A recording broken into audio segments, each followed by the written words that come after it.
Yesu ashimwe, uyu ni umunsi wanjye, uyu ni umunsi wawe wo gushingira ubuzima bwawe ku ijambo ry'Imana, kuko Imana ikubwira, kuko Imana ikwifuriza, kandi ni umunsi wawe wo kuba umutsinzi. Turasoma mu butumwa bwiza bwanditswe na Matayo igice cyacu cya 2. Nizeye ko wagize umwanya wo gusoma Bibiliya ku giti cyawe, ukayifatira umwanya ukayitindamo, ukumva icyo Imana ikubwira.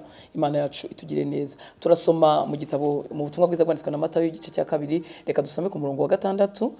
Harambwira ngo nawe Betelehemu mu gihugu cya Yuda nukuri nturi mutoya mu midugudu ikomeye ya Yuda, kuko muri wowe ariho hazaturuka umutware uzaragira ubwoko bwanjye bw'Abisiraheli.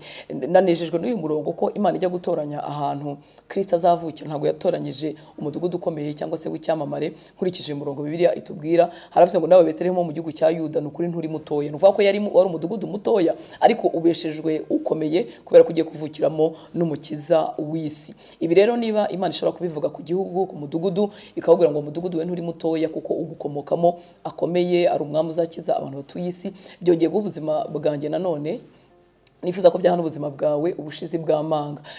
Kristo natura muri wowe, nubwo wakumva usuzuguritse, nubwo wakumva ntacyo uri cyo, ariko Bibiliya irakubona nk'umuntu uhambaye, ubwami bw'Imana burakubona nk'umuntu uhambaye. Aya magambo rero yabwiwe Betelehemu, reka uyagarure mu buzima bwawe. Burya ntabwo uri mutoya, ntabwo uri insignifiant, ushobora kuba udafite icyo uvuze mu maso y'abantu, mu maso y'umuryango, mu maso y'abakuzengurutse, kubera ko hari standard runaka batakubonaho cyangwa babona utagezaho, ariko kuva ufite Kristo mu buzima bwawe, niba umufite, burya uri agaciro mu maso y'Imana. Ntabwo uri mutoya, ubwami bw'Imana burakuzi kandi ubwami bw'Imana burakwishimira.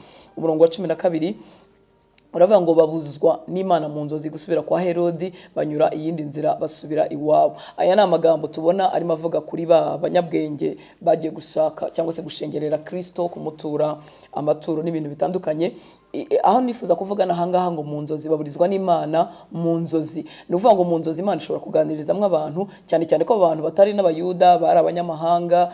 N'uwo mwami wazutse bafite ko bari bamubwiwe, bamuhishuriwe, nako wavutse bafite ko bari bamuhishuriwe, baje kumuramya. Niko bahuye na Herode. Herode ababwira ati nanjye mumbwire umwami ahari, nanjye njye kumuramya. Ariko bari mu nzira basubira kwa Herode kumubwira ko bamubonye, umwami Imana arabasanga abaganiriza mu nzozi. Ibi binejeje ko umwami Imana ishatse kuganiriza umuntu wari wese yamuganiriza. Yaganiriza uwizera Imana, yaganiriza utayizera, yaganiriza uguteje ikibazo ikamuganiriza ikamuvuguruza. Ibyo rero bidutere kwizera Imana cyane. Ariko nifuze kuvuga ko gatoya ku nzozi.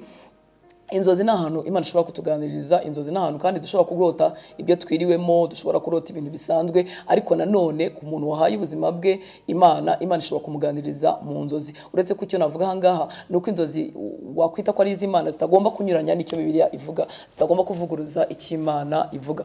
Iyo turebye mu gitabo cya Yobu igice cya 33 umurongo wa 14 wa 17 baravuga ngo Imana ivuga rimwe ndetse kabiri nubwo umuntu atabyitaho. Mu nzozi mwiyerekwa rya nijoro igihe abantu bashyizweyo basinziriye ku mariri yabo, niho yumvisha amatwi y'abantu igashyira ikimenyetso ku byo ibigisha, kugira ngo igamburuze umuntu mu migambi ye, ngo imaremo umuntu ubwibone bwe buhishwe. Rero imwe mu nzira Imana iganirizamo abantu mu nzozi, Imana iganiriza abantu, ikaba yabaganiriza ibintu bikomeye, ikaba yabaganiriza ibintu bishyira gahunda mu buzima bwabo, byerekera mu by'Imana ibashakaho. Inzozi zacu rero nizo kwitabwaho, nizo gusengera, kugira ngo Imana izituganirizemo. Kandi nanone nkuko nari mvuze ngo igipimo cyo kumenya ko zivuye ku Mana zitarimo kwibeshya, uzarebe ko zitavuguruza icyo Bibiliya isanzwe ivuga cyangwa se ijambo ry'Imana risanzwe rivuga. Muri iki gice turaza kuhabona iki gikorwa cy'inzozi Imana yaragikoresheje kenshi. Yavugishije Yosefu mu nzozi ajya guhungisha umwana na nyina, irongera imuvugisha mu nzozi agaruka, ku buryo tubona ko ari igice kitakwiriye gusuzugurwa n'umwana w'Imana. Ku murongo wa 19 harambwira ngo Herode amaze gupfa, marayika w'umwami Imana araza abonekera Yosefu mu nzozi ari muri Egiputa.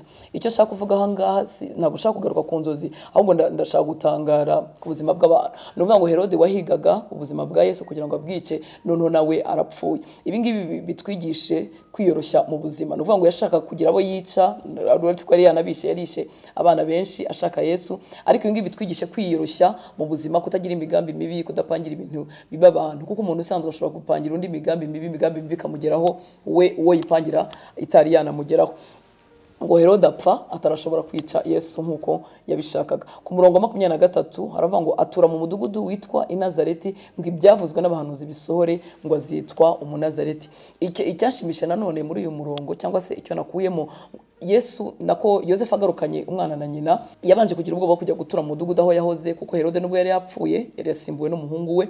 Noneho ngo umwami Imana none arongera aramusanga, amubwira noneho azatura, ariko nanone byagira ngo bisohoze ibyavuzwe n'abahanuzi kera, kuko byari byaravuze ko azitwa umunyanazareti. Ni ukuvuga ngo ubwoba bwa papa we bwa Yosefu umugabo wa nyina butuma adasubira gutura aho yari atuye, buhise buhuza neza n'iby'Imana yari yaramuvuzeho, kuko biri yaravuze ko Yesu azitwa umunyanazareti. Icyo nakuyemo ahangaha rero ni uburyohe bwo guha ubuzima bwacu Imana, tukemera Imana ikayobora intambwe zacu. Ntako bisa, buri gihe Imana ituyoboramo bizatugiraho inyungu twebwe ubwacu, bizaba bifite inyungu ku bwami bw'Imana, ariko natwe bizatugiraho inyungu. Ni ukuvuga ngo Imana yari iyoboye intambwe za Yosefu, bituma ibyo abahanuzi bari baravuze bisohozwa ku buzima bw'umwana Yesu. Rero ubuzima bwawe ntutinye kubushyira mu biganza by'Imana, Imana izayobora intambwe zawe. Ntabwo byari hazari kuba bagiye gutura i Nazareti, ahubwo byari byarahanuwe.